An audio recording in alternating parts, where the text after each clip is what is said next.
Hello दोस्तों, magical तैयारी के यूट्यूब चैनल पर आपका स्वागत है। कल मैंने करंट अफेयर्स के जो 10 क्वेश्चन लगाए थे उनका रिवीजन कर लेते हैं। उसके बाद एनईपी यानी नेशनल एजुकेशन पॉलिसी 2020 की बात करेंगे। कल के क्वेश्चन को रिवाइज करते हैं। पहला प्रश्न था, राष्ट्रीय स्वास्थ्य प्राधिकरण का मुख्य कार्यकारी अधिकारी किसे नियुक्त किया गया है? तो इसका सही आंसर है RS शर्मा। अगला प्रश्न है, विश्व उपेक्षित उष्णकटिबंधीय रोग दिवस किस दिन मनाया जाता है? तो इसका सही आंसर है 30 जनवरी। अगला प्रश्न है, एशियन क्रिकेट परिषद का अध्यक्ष किसे चुना गया है? तो इसका सही आंसर है जय शाह।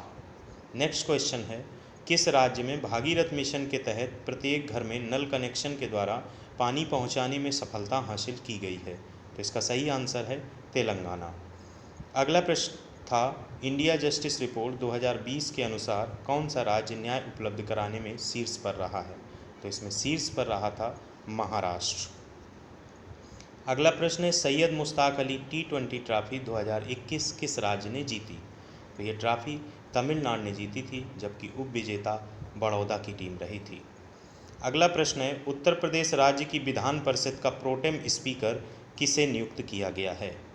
तो रमेश यादव जी का कार्यकाल पूर्ण होने पर उस सीट पर जब तक कोई नया स्पीकर नहीं आ जाता है तब तक कुंवर मानवेंद्र सिंह जी को विधान परिषद का प्रोटेम स्पीकर नियुक्त किया गया। अगला प्रश्न था, देश का पहला जेंडर पार्क किस राज्य में विकसित किया गया है? तो इसका सही आंसर है केरल के कोझिकोड जिले में। अगला प्रश्न है, संयुक्त राष्ट्र के किस निकाय ने वर्ष 2020 को सबसे खराब वर्ष घोषित किया है? संयुक्त राष्ट्र विश्व पर्यटन संगठन ने। किस भारतीय अमेरिकी को नासा का कार्यवाहक प्रमुख बनाया गया है? तो इसका सही आंसर है भव्या लाल। आइए अब बात करते हैं NEP 2020 के तहत कुछ चुने गए प्रश्नों की, जिनमें लगभग पूरी एजुकेशन पॉलिसी को कवर करने की कोशिश की गई है। पहला प्रश्न है, केंद्रीय मंत्रिमंडल ने नई शिक्षा नीति 2020 को किस तिथि को मंजूरी प्रदान की? तो वो ये तिथि थी 29 जुलाई 2020। नई शिक्षा नीति 2020 का प्रारूप किसने पेश किया? तो जो मिनिस्टर ऑफ एजुकेशन है, पहले इसको minister of human resource development या मिनिस्ट्री ऑफ HRD बोलते थे, ये जुलाई 2020 में कन्वर्ट होकर मिनिस्ट्री ऑफ एजुकेशन हो गई। तो इस समय जो शिक्षा मंत्री हैं रमेश पोखरियाल निशंक हैं। काफ़ी डॉक्टर रमेश पोखरियाल निशंक हैं, काफ़ी पढ़े लिखे हैं और इनका रुचि, इनकी पुस्तकें भी हैं, पोएट्री भी लिखते हैं और जब से इन्होंने पदभार संभाला है शिक्षा क्षेत्र में अग्रणी रूप निभा रहे हैं। तो नई शिक्षा नीति यानी NEP national new education policy 2020 का जो प्रारूप है वो पेश किया था हमारे देश के minister of education Ramesh Pokhriyal Nishank ने। नेक्स्ट क्वेश्चन देखते हैं, नई शिक्षा नीति 2020 में कौन सा नया प्रारूप शुरू किया गया है? तो इसका नया प्रारूप है 5+3+3+4। अगला प्रश्न है, नई शिक्षा नीति 2020 के अंतर्गत किस वर्ष तक सभी उच्च शिक्षण संस्थानों का बहुविषयक बनना अनिवार्य कर दिया गया है? नई शिक्षा नीति 2020 के अंतर्गत किस वर्ष तक सभी उच्च शिक्षण संस्थानों का बहुविषयक, मतलब उसमें अब अगर कोई कॉलेज है सिर्फ आर्ट साइड से एजुकेशन दे रहा है तो ऐसा नहीं है, वहाँ कॉमर्स, मैथमेटिक्स और भी बहुत सारे सब्जेक्ट से आपको ग्रेजुएशन करने को मिले, ऐसी पॉसिबिलिटीज़ को वर्ष 2040 तक पूरा कर लिया जाएगा, ऐसा सरकार की नीति के अनुसार अनिवार्य कर दिया गया है। अगला प्रश्न देखते हैं, नई शिक्षा नीति तैयार करने हेतु कब से कब तक परामर्श प्रक्रिया चलाई गई? तो इसका सही आंसर है 26 जनवरी 2019 से 31 अक्टूबर 2019 तक। इसका सही आंसर है 26 जनवरी 2019 से 31 अक्टूबर 2019 तक। स्वतंत्रता के पश्चात पहली बार किस वर्ष राष्ट्रीय शिक्षा नीति की घोषणा की गई थी? तो वर्ष है 1968। इसको याद रखिए, ये पिछली बार कोई एग्ज़ाम हुआ था सिविल सर्विसेज का किसी स्टेट का, उसमें अभी हाल में ही पूछा गया था। अगला प्रश्न है, राष्ट्रीय शिक्षा नीति 1986 किस वर्ष संशोधित की गई थी?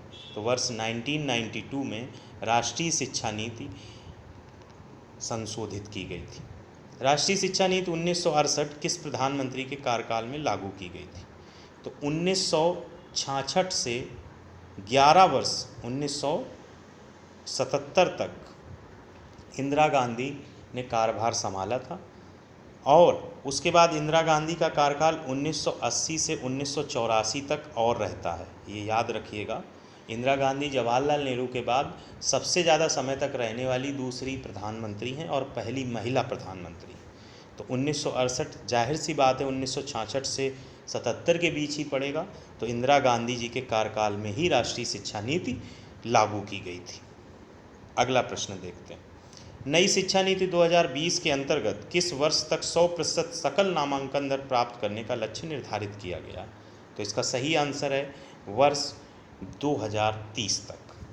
नई शिक्षा नीति 2020 के अंतर्गत बोर्ड परीक्षा कितने भागों में आयोजित कराने का निर्णय लिया गया? अभी बोर्ड परीक्षा साल में सिर्फ एक बार होती है, लेकिन नई शिक्षा नीति के तहत इसको 2 भागों में, और दोनों भागों में बोर्ड परीक्षा का मूल्यांकन और वैल्यू दोनों वही मानी जाएंगी। तो इसका सही आंसर है 2 भागों में। अगला प्रश्न देखते हैं। नई शिक्षा नीति 2020 के अंतर्गत एनआरएफ की स्थापना का प्रावधान किया गया है। एनआरएफ का विस्तारित रूप क्या है? एनआरएफ मतलब नेशनल रिसर्च फाउंडेशन, जिसके तहत रिसर्च को बढ़ावा दिया जाए और एक नया क्रियान्वयन हो। रटी रटाई विद्या पद्धति, शिक्षा पद्धति पर स्टूडेंट पढ़ते चले आ रहे हैं, पुस्तकें वही की वही हैं, तो लोगों में नवाचार की भावना कमज़ोर हो रही है और जो स्टूडेंट्स निकल कर आ रहे हैं वो ब्रेन के पॉइंट ऑफ व्यू से अपेक्षित प्रतिस्पर्धा में कमज़ोर पाए जा रहे हैं।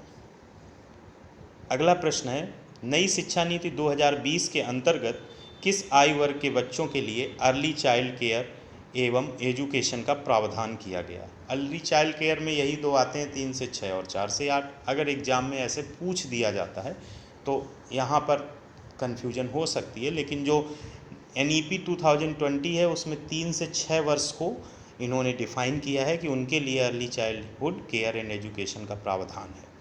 अगला प्रश्न है, नई शिक्षा नीति का मसौदा तैयार करने के लिए निम्नलिखित में से किसकी अध्यक्षता में 9 सदस्यीय समिति का गठन किया गया था?